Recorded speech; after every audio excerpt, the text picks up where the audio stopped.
오늘은 하나님의 매듭이라는 제목으로 말씀 증거하도록 하겠습니다. 고르디우스의 매듭이라는 게 있습니다. 아마 많이들 들어보셨으리라고 생각하는데, 옛날 알렉산더 대왕이 그리스를 제패하고 이제 동방으로 원정을 떠났는데 프리기아라는 나라에 들른 적이 있었답니다. 근데 그 프리기아에는 옛날부터 내려오는 전설이 하나 있었는데, 그 나라의 신전에 묶여 있는 그 매듭을 푸는 사람이 아시아, 여기서 아시아는 우리가 사는 아시아가 아니고 터키 지방이에요. 지금 소아시아 지방, 그 소아시아 지방의 왕이 될 것이라는 전설이 있었답니다. 그러니까 이제 어차피 이제 마침 아시아를 정복하러 나가는 길이기도 했겠다. 알렉산더 대왕 또한 당장 그 매듭을 풀어보려고 도전했습니다. 하지만 정말 여태까지 어찌나 복잡하고 단단하게 묶여 있었는지 여태까지 많은 사람이 실패했던 알렉산더 대왕도 쉽게 풀리지 않았어요. 그래서 한참을 끙끙대다가 결국 안 풀리니까 알렉산더 대왕이 어떻게 했냐면 갑자기 칼을 뽑아서 매듭을 확 잘라버렸답니다. 그리고 내 운명은 내가 개척한다, 내가 아시아의 왕이 될 것이다, 뭐 이런 얘기를 했다 그래요.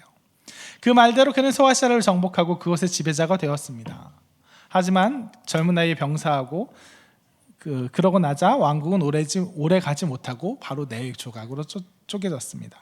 그래서 이 이야기를 보통 복잡한 문제를 쾌도난마식으로 과감하게 처리하는, 편견과 상식을 깨는 파격에 좋은 의미로 사용하기도 하고, 또 다른 한편으로는 극약 처방이 좋긴 한데 단점도 있다, 뭐 이런 식으로도 사용하기도 해요.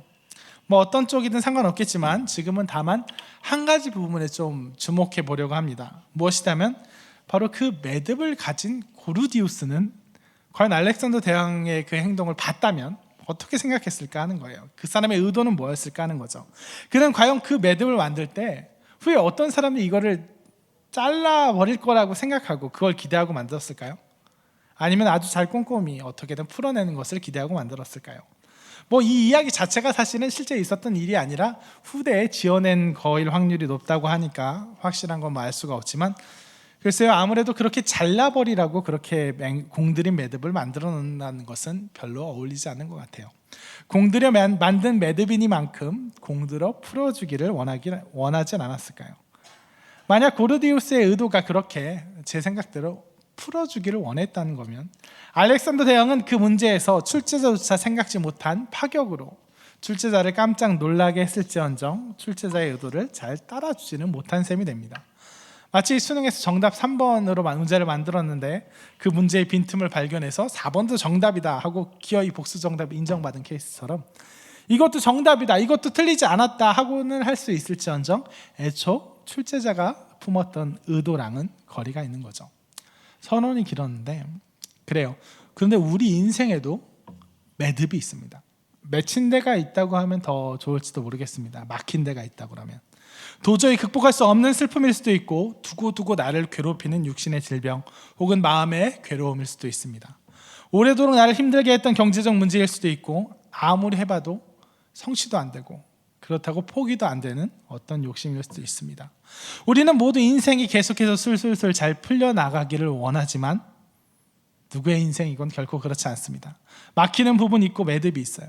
어떤 매듭은 그저 있고 그냥 마음에 묻고 넘어갈 정도로 가늘지만 어떤 매듭은 도저히 풀어낼 수도, 그렇다고 그냥 넘어갈 수도 없이 크고 단단하며 복잡하게 내 마음을 잡아맵니다. 막 웃고 떠들며 기쁘게 있다가도 그 문제, 그 생각만 머리에 속에 떠오르면 마음속이 쿵하니 돌덩이 하나 내려앉은 것 같이 목을 메이게 하는 어떤 구석이 살면서 되게 언젠가라도 어느 기간에라도 한두 개쯤은 있는 것 같아요. 우리의 삶을 주관하시는 분이 하나님이라는 점에서 저는 그것을 하나님의 매듭이라고 불러볼까 합니다. 하나님의 매듭, 우리가 삶 속에서 맞닥뜨리는, 다시 말해 하나님께서 우리 삶에 허용하시는 고난과 아픔의 매듭 말입니다. 이 고난에 대해서 세상은 그저 이게 고난은 손해다, 아픔 손해죠, 고난과 실패 이런 건 손해다, 피해야 할 것이다, 유익이 하나도 없다 이렇게 얘기하지만 우리는 뭐라고 얘기하죠? 이것조차 은혜라고, 그 가운데 하나님의 선하신 뜻이 있다고 이야기를 합니다. 우리가 환난 중에도 즐거워하나니 환난은 인내를, 인난 연단은 소망을 이루는 줄 알미로다. 뭐 성경 구절도 외우고요.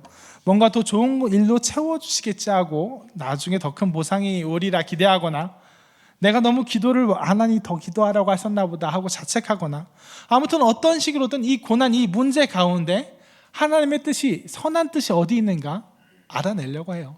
이 문제를 풀려고 해요. 그래서 좀 하나님의 선한 뜻을 분별하고 그걸 통해 감내하려고 합니다. 아까 말했던 식으로 하자면, 내게 이런 문제를, 이런 매듭을 주시는 하나님의 출제 의도가 어디 있는가 하고 그걸 잘 소화해서 선하게 풀어내려고 합니다. 하지만 어떤 문제, 어떤 고난은 너무도 강력하고 너무도 애끓는 고통과 상실을 같이 가져와서 도저히 그런 식으로 소화하고 감내할 수 없게 만듭니다. 문제가 너무 어려워요. 매듭이 너무 복잡해요. 어린아이를 잃은 부모의 심정이나 몸에 돌이킬 수 없는 상해를 입은 사람의 경우가 그럴 겁니다. 내 사랑하는 아이, 내 사랑하는 아이나 내 육신, 그 무엇과도 바꾸지 않을 귀한 것을 잃었는데 이게 나중에 어떻게 좋은 것으로 합력할 선을 이룬다는 건지 이해가 안 돼요. 도저히 받아들여지지가 않아요. 지금 내가 잃은 것은 도저히 다른 것으로 보상될 수 없는 교환 불가능한 상실인데 그게 어떻게 나중에 합력할 선을 이룬다는 건지 이해가 안 돼요. 욥이 아들 7과 딸 3을 포함한 모든 것을 잃었습니다.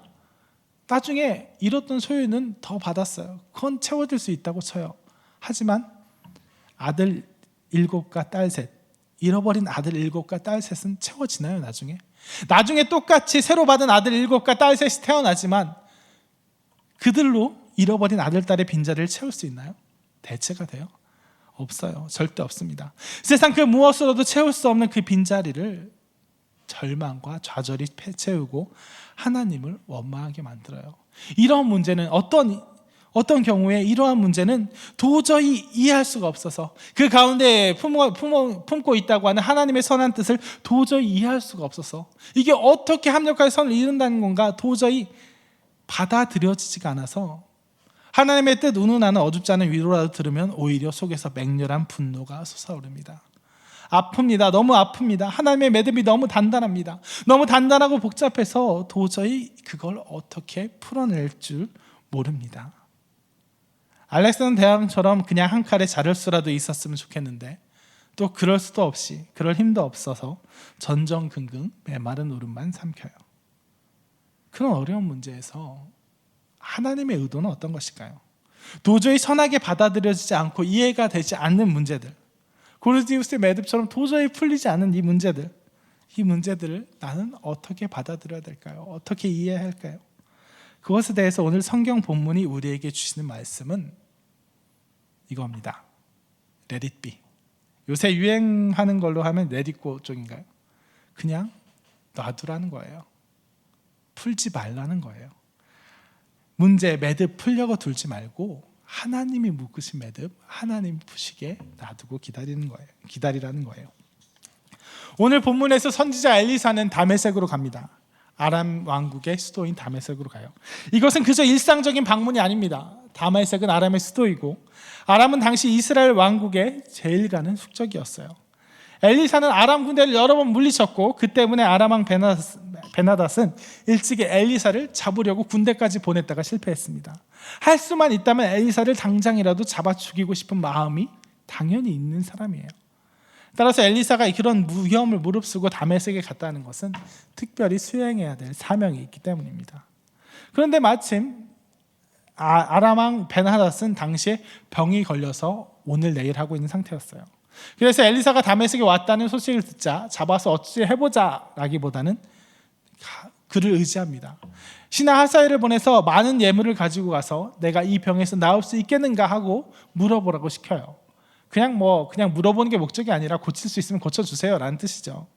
하사엘이 엘리사를 찾아가서 그대로 묻습니다. 우리 왕이 보내서 왔습니다. 왕이 병이 나으시겠습니까? 그러자 엘리사는 하사엘에게 정말 묘한 말을 해요. 뭐라고 얘기하죠? 왕에게 가서 그가 반드시 병에서 나을 것이라고 말해라. 병에서 나을 거라고 말해라. 근데 하나님께서는 반드시 그가 죽을 것이라고 내게 말씀하셨다. 이게 뭔가요? 거짓말하는 건가요? 그리고 벼랑간 그러고 나서 하사엘이 무안할 정도로 빤히 쏘아보다가 갑자기 주르륵 눈물을 흘립니다. 왜 우냐고 물으니까 내가 이스라엘에게 행할 악을 알기 때문이래요. 갑자기 생뚱맞은 소리 하고 있어요. 내가 이스라엘 성을 부수고 어린 아이와 임신한 여인까지도 죽일 것임을 알기 때문이래요. 마구 던져대고 있어요. 하사엘은 뜨끔해서 묻습니다. 선생님, 이 개 같은 종이 무엇이기에 그런 큰일을 행한단 말입니까? 엘리사는 대답해요. 하나님께서 내가 왕이 될 것을 내게 알려주셨느니라. 그래요, 엘리사는 바로 이것 때문에 왔습니다. 엘리사가 다메섹에 온 이유가 여기서 드러나는 거예요. 엘리사는 하사엘이 아람의 왕이 될 것을 알기 때문에, 좀 더 정확히 말하면 하사엘이 아람의 왕이 돼야 될 것을 알기 때문에 하사엘을 왕으로 만들기 위해서 등 떠밀어 주려고 온 거예요. 먼저 아까 했던 묘한 말부터 한번 살펴보겠습니다. 하사엘아, 너는 가서 왕에게 반드시 나을 거라고 전해라. 하지만 왕이 반드시 죽을 걸 하나님이 나에게 알려주셨다. 이 모순된 두 아들은 거짓말을 해라, 근데 걔는 죽을 거다, 이게 아니에요. 둘 다 진짜입니다. 무슨 말이에요? 왕은 반드시 나을 거예요. 왕의 병은 죽을 병이 아니에요. 왕은 반드시 나을 거예요. 그러니까 그렇게 전하는 거예요. 근데 바로 그것 때문에 왕이 죽는다는 거예요. 왜? 하사엘이 죽이니까. 왕의 병이 죽을 병이 아니라는 건 하사엘이 왕을 죽일 거니까. 그러니까 지금 왕의 신하로서 큰 권세를 가지고 있는 하사엘은 어떻게 하고 있는 거예요? 왕을 지켜보고 있는 거예요. 왕이 병인 걸서 오늘 내일 하니까 이거 이러다가 그냥 자연스럽게 죽지 않을까 하고 기대하면서, 그럼 그 다음에 움직여야지 계속 기대하면서 보고 있는 거예요. 그런데 엘리사가 알려주는 거예요. 야, 왕 병 나을 병이다. 그러니까 뭐예요? 기회는 지금밖에 없다는 거예요. 하사엘의 등을 떠미는 거예요. 그리고 하나님께서 내가 왕이 될 것을 알려주셨다. 주저주저 하지 마라. 결행만 하면 네가 왕이 될 걸 알려주셨다잖아요. 왕이 된다잖아요.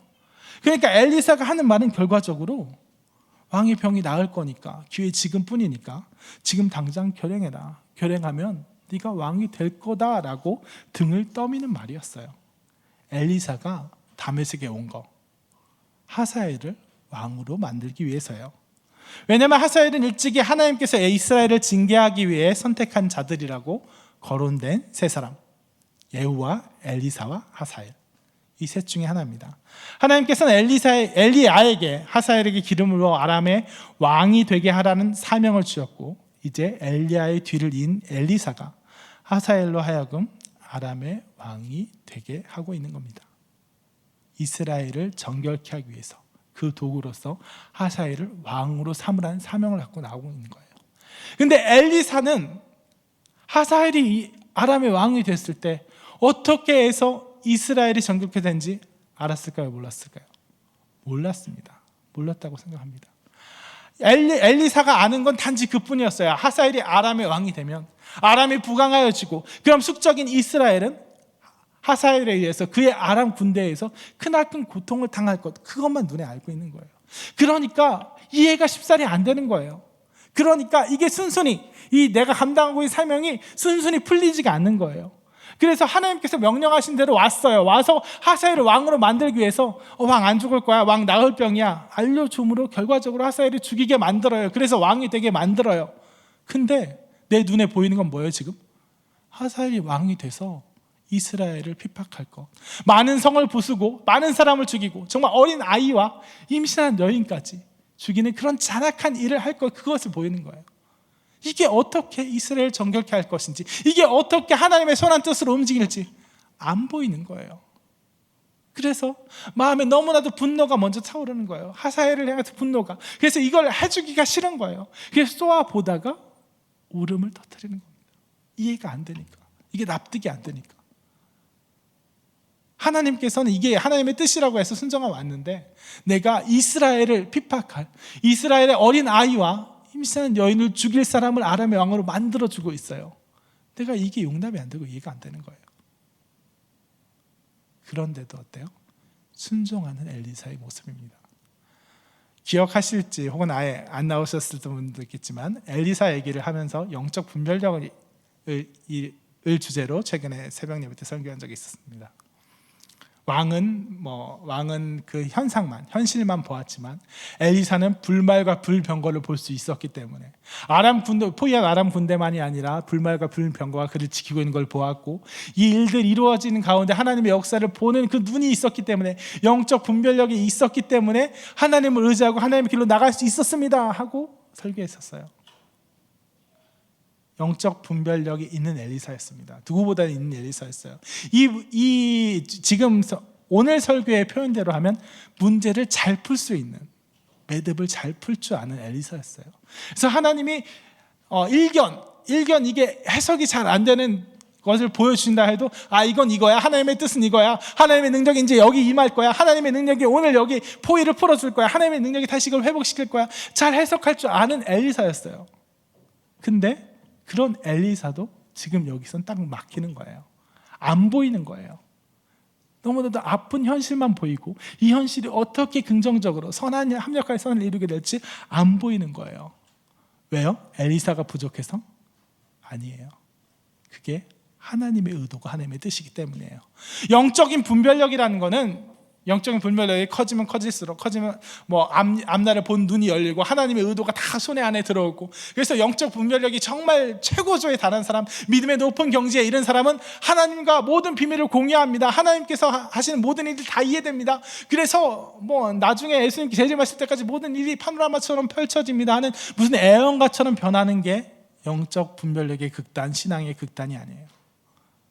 하나님께서 우리에게 영적 분별력도 주세요. 이 모든 일들을 풀이할 수 있는 능력도 주세요. 그래서 하나님을 더 의지하고 하나님의 뜻을 따를 수 있게 알려주세요.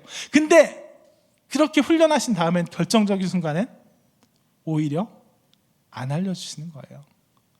오히려 풀 수 없는 문제를 주시는 거예요. 차츰차츰 문제를 풀 수 있는 능력을 주셔서, 매듭을 풀 수 있는 능력을 주셔서 이게 하나님의 뜻이구나 알아가고 하나님을 의지하고 한 다음에는 아예 못 풀 문제를 주시는 거예요. 왜? 그럼에도 불구하고 하나님 바라보는 엘리사의 모습, 하사엘이 이스라엘을 괴롭힐 것만 눈앞에 보이는데, 이것이 도저히 어떻게 합력할 선을 일지 해석이 안 되는데 그래도 순종하는 엘리사의 모습을 보세요. 문제를 바라보지 않고, 문제를 바라봤더니 내가 풀립니다. 문제를 바라봤더니 이해가 됩니다.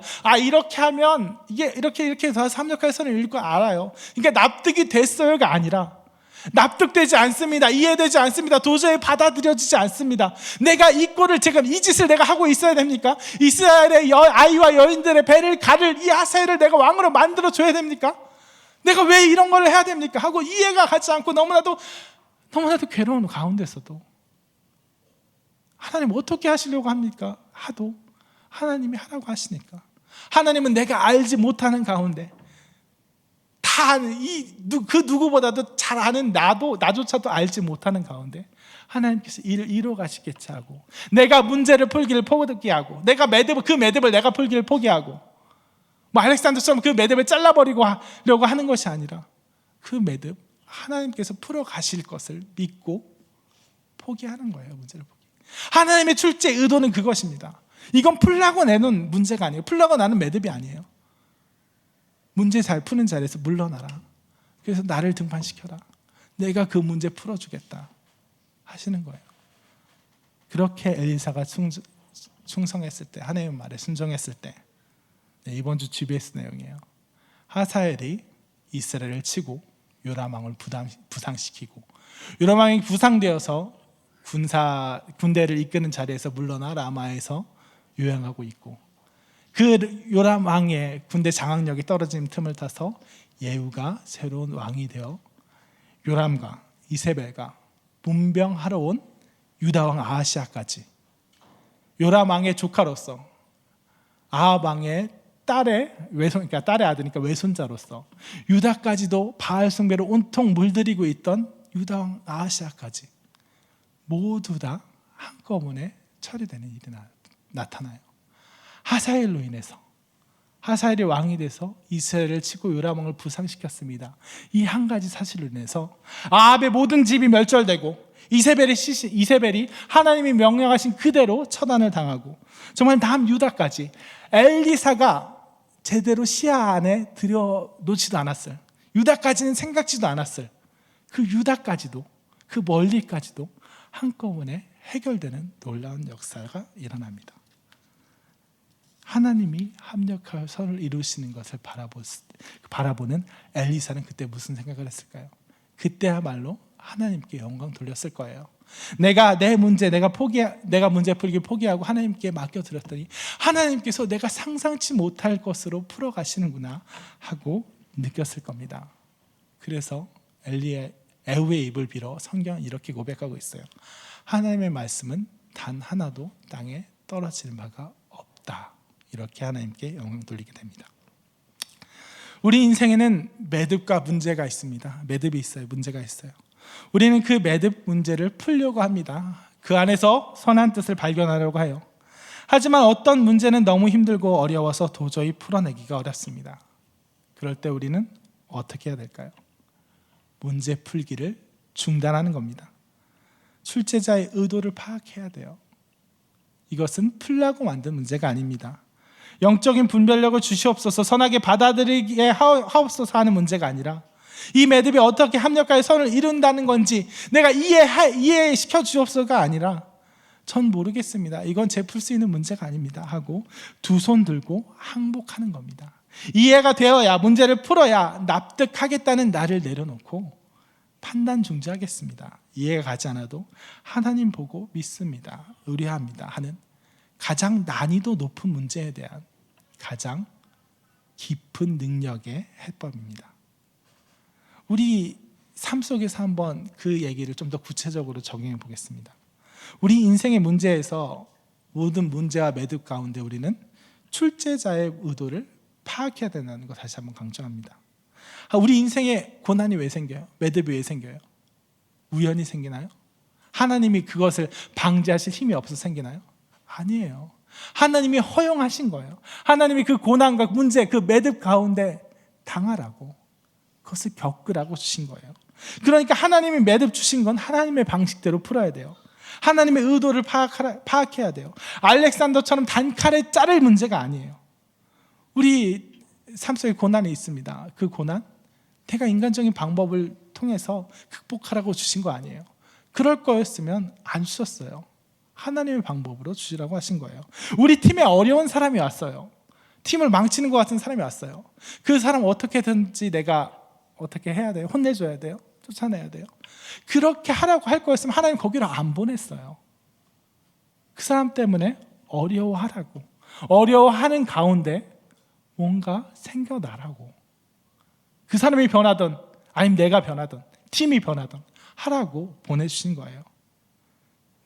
하나님이 주신 매듭을 마치 하나님보다 잘 풀 수 있다는 듯이, 하나님 왜 그렇게 답답하게 매듭 풀고 묶고 이렇게 번거롭게 하십니까? 내가 단칼에 자르겠습니다 하는 그런 태도는 일단 버려야 될 것입니다. 두 번째로, 도저히 감당치 못할 문제에는 두 손 들고 항복해야 됩니다. 출제자의 의도가 그것입니다. 틀리다고 내는 문제, 겸손해지라고 내는 문제예요. 아니, 틀리라는 것보다는 포기하라고 내는 문제입니다. 내가 꼭 풀어야 한다는, 이해되고 납득돼야 한다는 건 내려놓고 하나님만 바라보고 하나님께 맡기십시오. 그러면 하나님께서 풀어가십니다. 말씀을 정리하도록 하겠습니다. 우리 인생의 각양 문제들 가운데 우리들의 각양 문제가 있습니다. 그것을 매듭이라고 부릅시다. 그 매듭들, 그 문제들은 우연히 생긴 게 아니잖아요. 하나님이 힘이 부족해서 생긴 게 아니잖아요. 하나님께서 우리에게 허용하신 문제들이에요. 우리에게 내주신 문제들이에요. 그 문제로 인해서 우리가 더 깊어지라고, 더 좋은 곳으로 가라고, 더 합력하여 선을 이루라고 내주신 문제들이에요.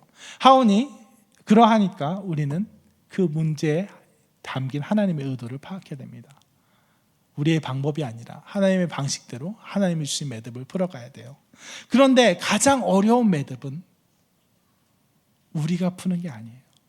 가장 어려운 매듭은 저는 못 풉니다, 하나님 풀어주십시오 하고 하나님께서 문제를 풀어주시기까지 내가 풀어야 된다, 내가 이해해야 된다, 내가 납득해야 된다는 거 포기하고 하나님께 맡기는 매듭, 그게 가장 난이도 높은 문제의 가장 능력 있는 해법입니다. 우리 삶의 모든 문제 가운데 하나님의 방식을 추구해서 하나님의 방식으로 모든 문제를 해결하고 가장 잔인한 문제에서는, 가장 어려운 문제에서는 내 해결이 아니라 하나님께서 해결하시기를 그저 내려놓고 기다리는 홍대석의 모든 성도분 되시기를 진심으로 축원합니다. 처음 불렀던 찬양으로 하겠습니다. 내 손을 주께 높이 듭니다. 다 같이 찬양하시고 기도하도록 하겠습니다.